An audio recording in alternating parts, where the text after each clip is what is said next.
Hello, welcome to Circle Time with Sarah. I'll be reading Cinderella.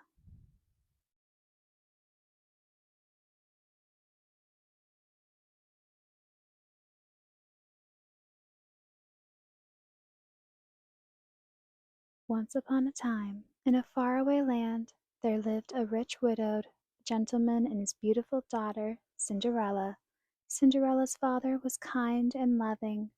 He married again so that his daughter had a mother to care for her. Cinderella's stepmother had two mean daughters named Anastasia and Drizella. When Cinderella's father died, her stepmother stopped pretending to like her. She was jealous of Cinderella's charm and beauty, so she forced the young girl to become a servant in her own home. Cinderella was given a tiny room in the attic. There, her only friends, the mice and the birds, listened as she sang about her dreams of a life filled with happiness and love.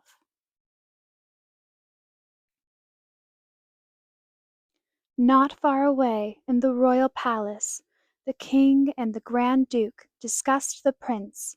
"It's time he married," said the king. Suddenly he had a royal idea. "We'll have a ball, and invite every young maiden in the kingdom. The prince will surely fall in love with one of them." The invitations went out that very day. When the royal messenger delivered the invitations to Cinderella's house, Cinderella went to find her stepmother.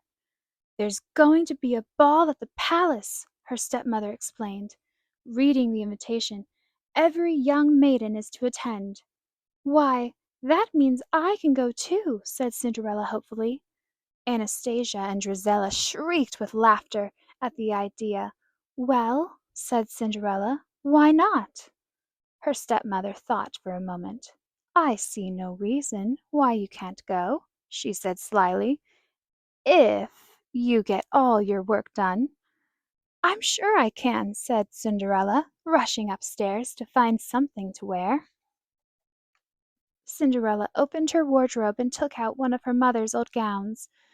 "It's a little old-fashioned, but I'll fix that," she said.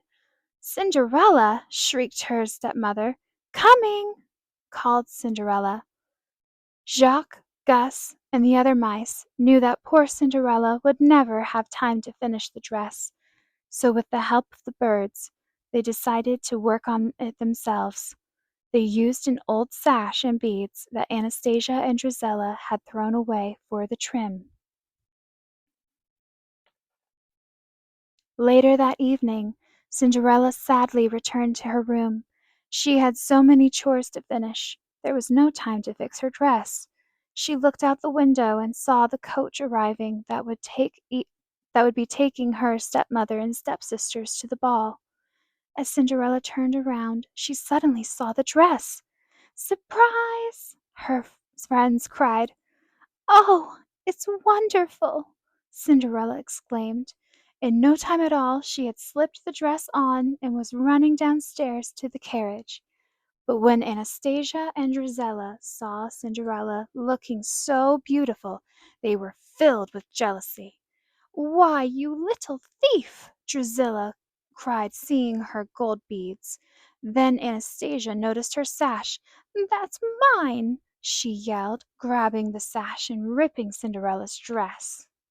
Cinderella was so upset she ran outside to the garden and collapsed in tears. She did not notice the magical light swirling around her. When she looked up, there was an old woman sitting on the bench.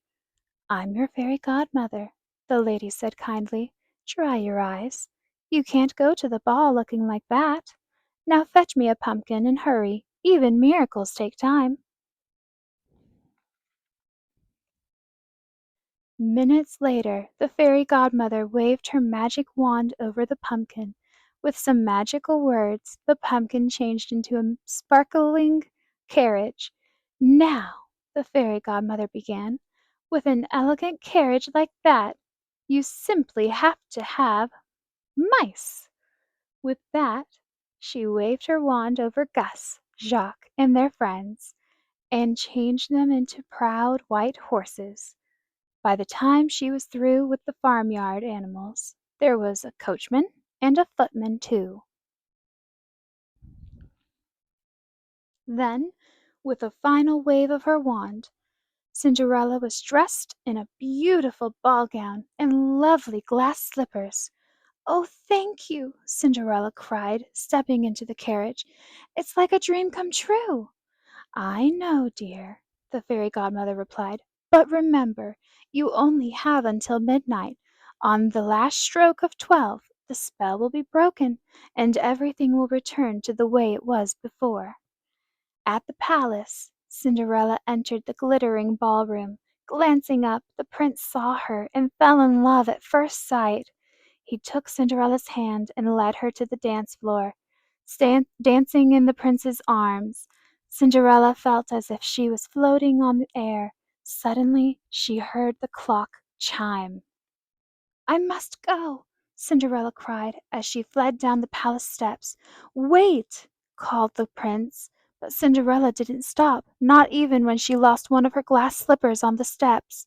She stepped into the carriage and raced home. As the last stroke of midnight was heard, the carriage turned back into a pumpkin, and Cinderella was wearing rags once more, but she still held one glass slipper in her hand. Back at the palace, the prince declared that he would only marry the girl whose foot fit the glass slipper he had found. The next day, the Grand Duke began his search. Every maiden in the land would have to try on the glass slipper until the prince's true love was found. Meanwhile, Cinderella's stepmother had become suspicious when she heard her stepdaughter humming the music from the ball. She was determined that Cinderella not try on the glass slipper. When Cinderella went upstairs to her room, her stepmother followed her and locked the door. At last the Grand Duke arrived at Cinderella's house. Anastasia and Drizella tried to squeeze their foot into the delicate slipper, but it was no use. Jacques and Gus wanted to help their friend. They stole the attic key from the stepmother's pocket and pushed it all the way up to Cinderella's room. Just as the Grand Duke was about to leave, Cinderella appeared. "Please wait," she called. "May I try on the slipper?" The Grand Duke led Cinderella to a chair and called the footman over. As the footman stepped forward, the wicked stepmother tripped him. The glass slipper flew through the air, fell, and shattered in 1,000 tiny pieces. Cinderella smiled and pulled the other glass slipper from her pocket. "Perhaps this would help?" she offered. Her stepsister shrieked as the delighted Duke saw that the slipper was a perfect fit. Soon afterwards, Cinderella and the prince were married. At last, Cinderella's dreams had finally come true. The end. This concludes another story with Circle Time with Sarah. Thank you.